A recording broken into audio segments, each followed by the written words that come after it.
So, the movie Sweet Girl. Here is the premise. A devastated husband vows to bring justice to the people responsible for his wife's death while protecting the only family he has left, his daughter.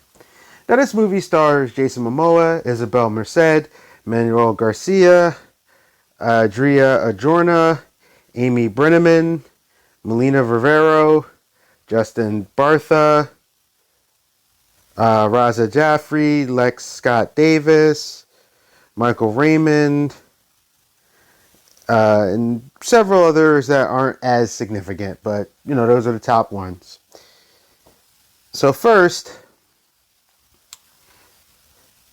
I'm like at a funny place with this film because definitely the actors Jason Momoa, Elizabeth Merced, and a few of these actors, they really brought their A game, I would say, to this film. And that actually elevated this movie. I could say Isabella Merced definitely pulled it out in this role. And Jason Momoa, pretty much as always, does awesome. And, it has some tried, tested tropes, but I don't really care about tropes. Like, people go, tropes. I'm like, tropes are there because these things make sense. If you take all the tropes out of a story, the story actually looks like nonsense. And I say, hey, you know what? It's at least worth a watch. Maybe even once. There's a possibility if they wanted to, they could do a sequel to this, but I don't know if they're going to be able to do that. I don't think the reception was very warm. And there was something there that I'll point out in the spoiler section. Now, this movie does, for the most part, in a lot of places have mixed reviews. I've seen the Rotten Tomatoes. I think it was at like 42% audience. I don't remember critics. I don't really care, but I'm just using it as a reference point. I don't really care about Rotten Tomatoes because people can say whatever they want. I definitely think they are a little manipulated, even though people try to swear that they're not. So, like I said, I'm going to do this first part as a power-up review. If you haven't seen one before, basically, it's powering up leading to, if you think of a Saiyan charging up, then once it's the powered up portion, that's when I'll get into some of the other, more plot-heavy stuff. So, first, the beginning really does establish the characters. It's a little slow moving, but in a good way, in my opinion. But I can tell you, it doesn't kick off action movie. Like, it does start with some stuff, and I mean, it got me invested, and I felt some stuff because it was a deep, sad story, and they did a very good job establishing that. Now, once the action gets going, there's enough action that it can keep you getting through the movie. And like I said, if you're good with a slower pace, but like a boiling point kind of build up, you should be fine. Now, I think the movie itself, when I don't put a lot of thought behind it, is a pretty fun movie. Like, I definitely did enjoy quite a bit of it. Overall, I definitely did. But there were some glaring issues that I do have to admit. But it definitely had a slow burn. But like I said, I really got interested into the characters. I really found it. Now, there are people and things that, this may not be for. I thought the twist, because there is a twist in the movie. At some point, you won't know, and I'm not going to tell you any more details. A lot of movies have a twist. I thought was good in some aspects for it being a straight up, if you're just sitting there and letting it kind of wash over you. Like I said, this isn't a really thinking person's kind of movie. This is definitely more of a kind of watch it, put a little thought behind it, but kind of just chill and let it go. You know what I mean? And I really like the fact that it was in Pittsburgh. And it It just really showed that, and I like that. And you saw like the family dynamic and stuff. Like I said, there are some aspects, and the twist can either work or you can go, huh? And that's there, right? But this is one of those times I definitely think you should um, watch it for yourself. At least give it one go through. It's a hard balance to see whether you would be like, yes, I really like this, or no, I really don't like this, because the acting was superb. Like honestly, even the villains, like the actors, especially those few main ones, they actually kind of kept you going. Like I thought about it, and I took a little time, and I sat back and I said, you know what? If these were different actors, like of not of that kind of cool feel, like that perfect spot, I don't think this would have been as good. Just to recap before I go into spoiler territory, before I get to that powered up part, it is a slow burn. It does have a twist that might make you go, or you might go, hey, you know what? That was an interesting twist. It's a 50-50 shot. I figured out the twist myself, but that's because I watch a lot of films and stuff. And there was something that happened that I know specifically what that's from that gave me the first hint. Then when I noticed something else, I was like, no, there's something off about that.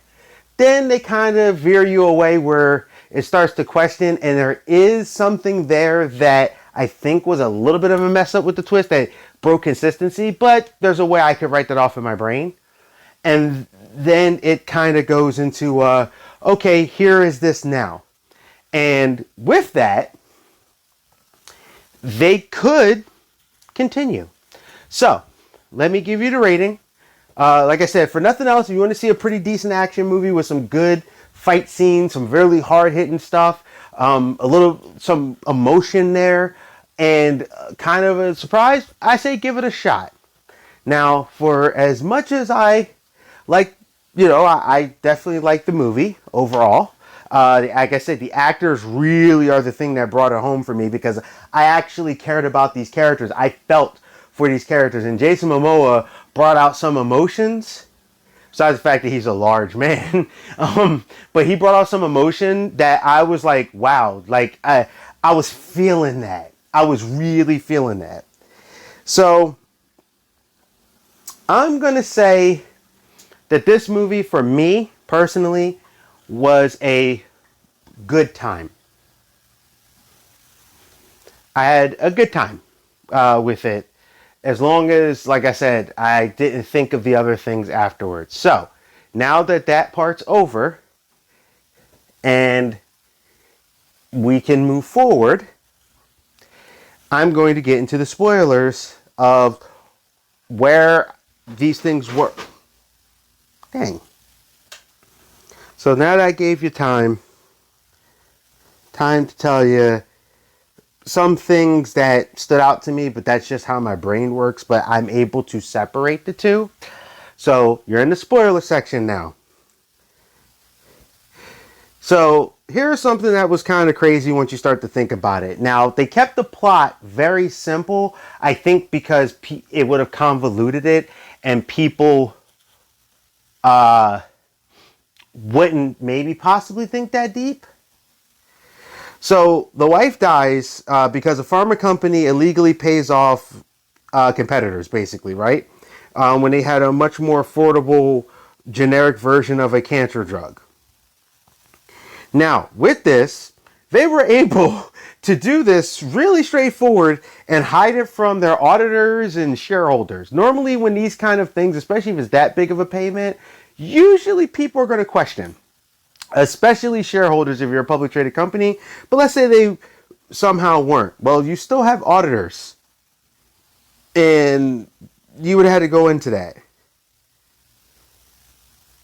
Then you also would have this.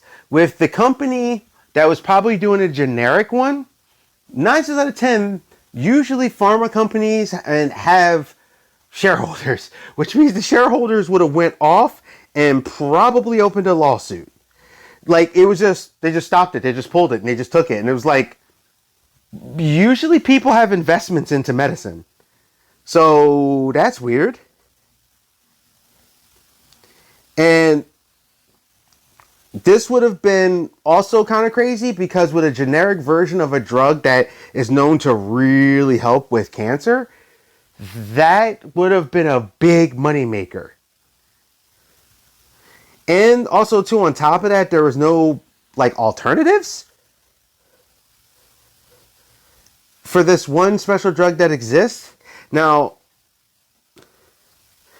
here's also a crazy part.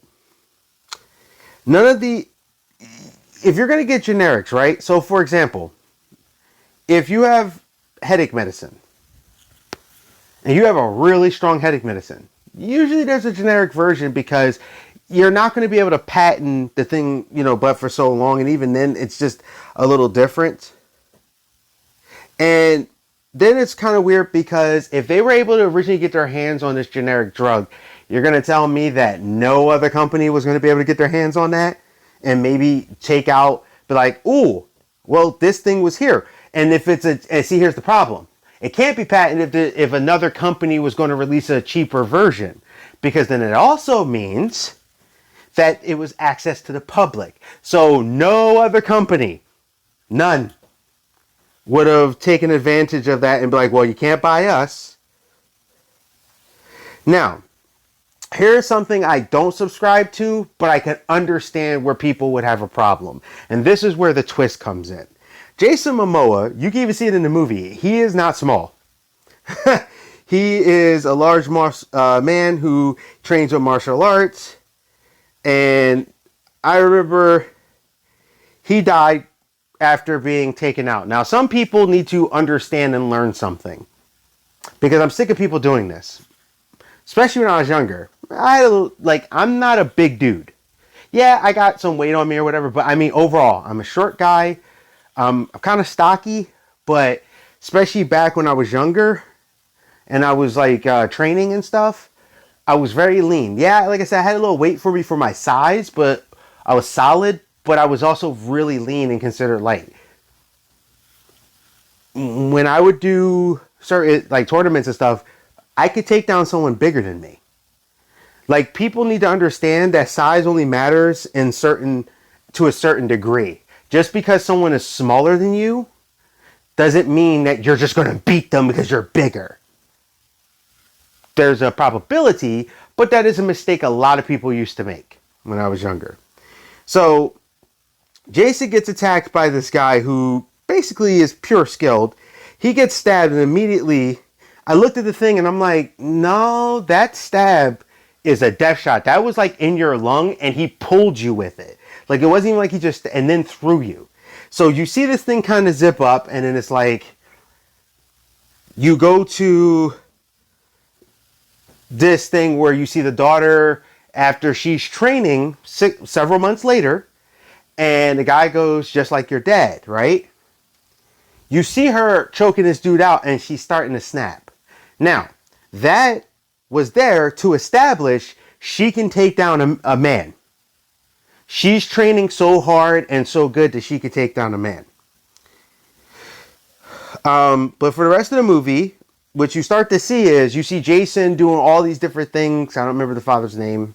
Sorry. Cooper. I know his last name is Cooper, right?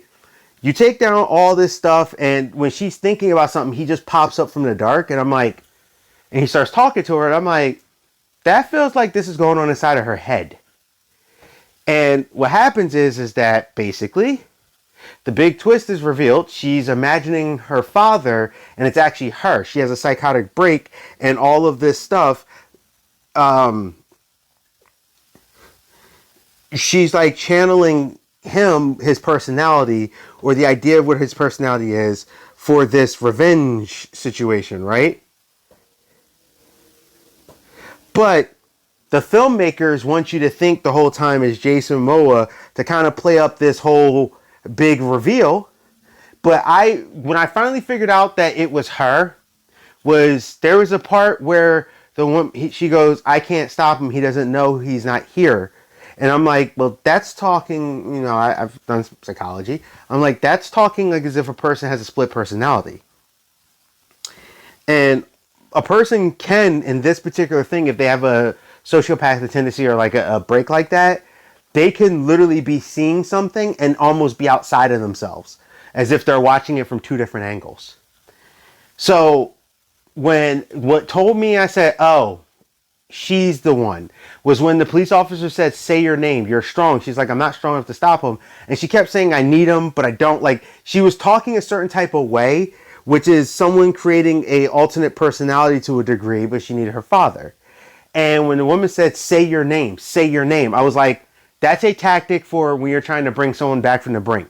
You're literally calling them to say their name. I was like, okay, so he's not real. Now, some people may not have caught that, but I did. Now, here's what's funny. So, Jason Momoa, he's doing the killing and his daughter, but then you find out the daughter now, I can say there was a little hint that something was up, because Jason, when you see him, he's going for a lot of body shots, and normally somebody taller doesn't do that all the time, but it explains it. But she's actually fighting these guys, and the guy who took out her father, she overpowers him in hand-to-hand combat. He tries to drown her, and then she rages out, which can happen because that's an adrenaline rush. And I felt like she got not just overturned with emotion, she literally had a major adrenaline rush because she's, off. Also, too, she is an excellent fighter. So even though she's smaller than him, and some people, like I said, would have an issue with this because I know how people do these arguments, she proved she can fight someone. And right now, she's in a very vicious place. Now, what was really weird, though, they had this scene where I guess they were hired by the senator. These two military gunmen come to the motel. He's going around, he sets up a thing or whatever you think is Jason, and they start like firing off, and he's telling her to run, and she's doing stuff, and it's like, oh, okay. And they got their weapons drawn, they're doing the combat, but somehow no security cameras spot them. Nobody calls the police when they're literally firing, like, they're not just firing off like single shots. They're actually like firing off automatic weapons. And they're just going through the hotel, just opening doors and stuff. And I was like, that's a little weird. Nobody calls the police. No one notices. They just go, oh, there was a homicide later, as if like no one noticed it. I was like, are they really that? I mean, they flew through a window, crashed into a car, so you could definitely tell when you're in the parking lot there's other people there. There's furniture being thrown around. It was weird. And then you got the politician who accepts a direct bribe from some pharma dude who's not really, I guess he's the figurehead, but then he said this other guy did it, but the other guy ended up getting killed because the senator was running it, I guess. I was like, who's actually in charge here?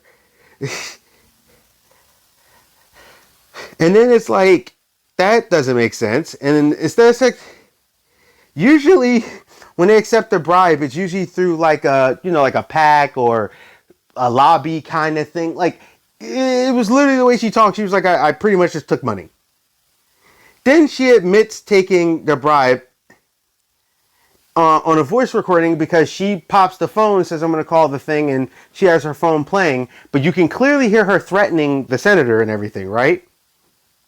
So, but when they get it, you only hear the senator admitting it. I'm like, so she edited it from her phone while she was there?